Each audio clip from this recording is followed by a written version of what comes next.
करने से मन की शक्ति जो विषय भोगों में फंसाने वाली है वो कम हो जाती है। ध्यान दीजिए, बड़े अनुभवी महात्मा है नारायण स्वामी।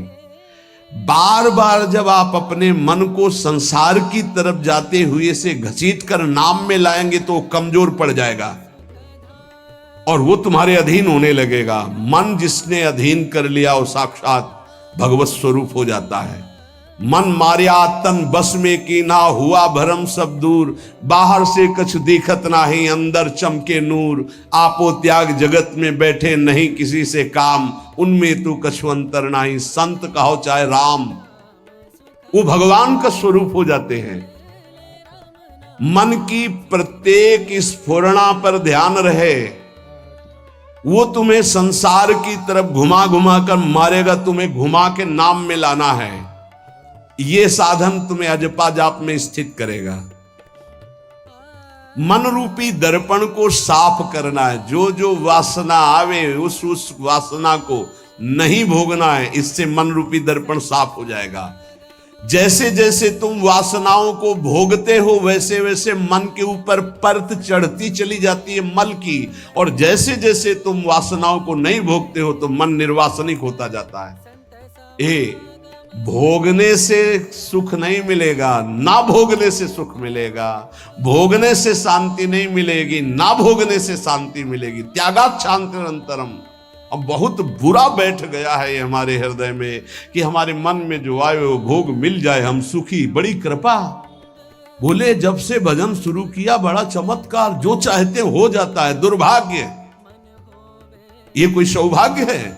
जो मन चाहे वो पूर्ण हो जाए सौभाग्य नहीं है। फिर वो तुमको अधीन करके जो तुम नहीं चाहोगे वो भी करवा लेगा।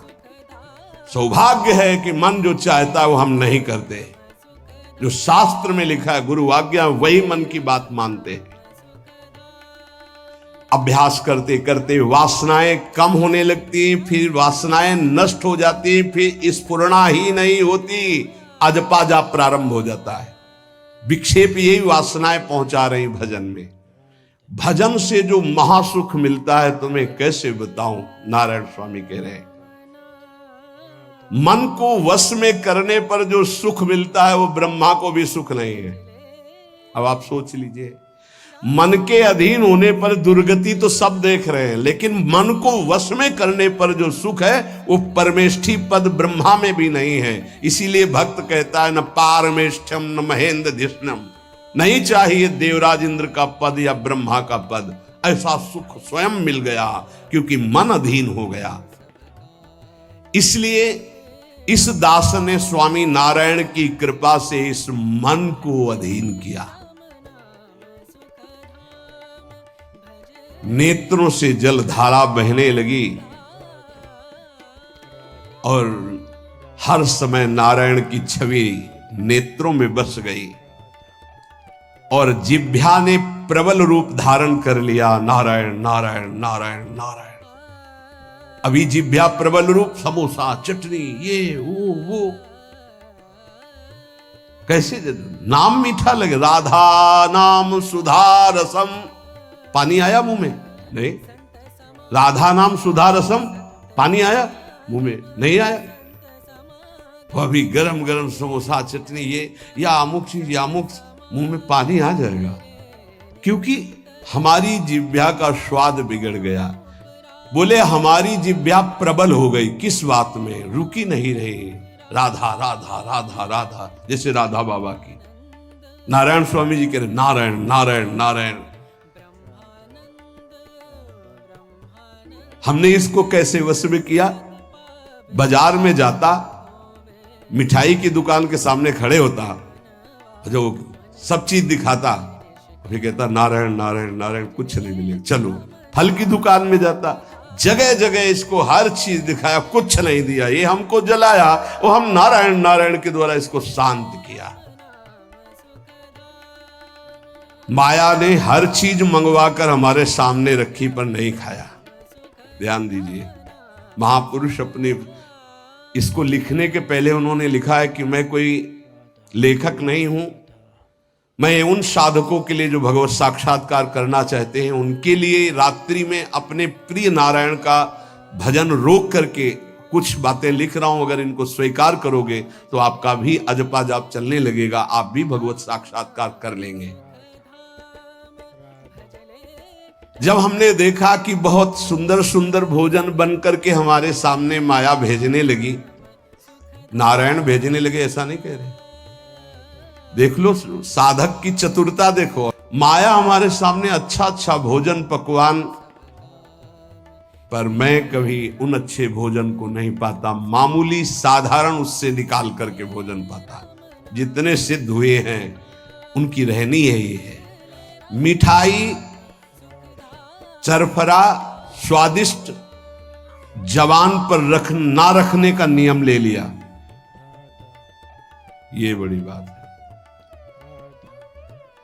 अभी कुछ समय पहले एक महापुरुष पधारे, उन्होंने पहले आजीवन मिठाई छोड़ दी, कोई मीठा, फिर नमक छोड़ दिया, फिर भगवदाकार वृत्ति में शरीर भी छोड़ दिया। क्या महापुरुषों ने पाया है कि हम प्राण और शरीरों को इस सब कुछ समझते। पहले ही बता दिया था 3 दिन पहले कि अमुक समय में शरीर छूटेगा, और हंसते खेलते सबके सामने शरीर समाधिस्थ होकर छोड़ दिया। मिठाई स्वादिष्ट चरफरा चाहते अजपा जाप, लेकिन गुलाब जामुन पा करके, बढ़िया बढ़िया पदार्थ पा करके, भाई इनका प्रभाव है, ये भजन में नहीं लगने देंगे, देख लेना, भजन में नहीं लगने देंगे। और अभी 10 दिन केवल हमें समय दो आप, फिर हम आपको देखेंगे कि आप कितना भरपेट भोजन पाते हैं।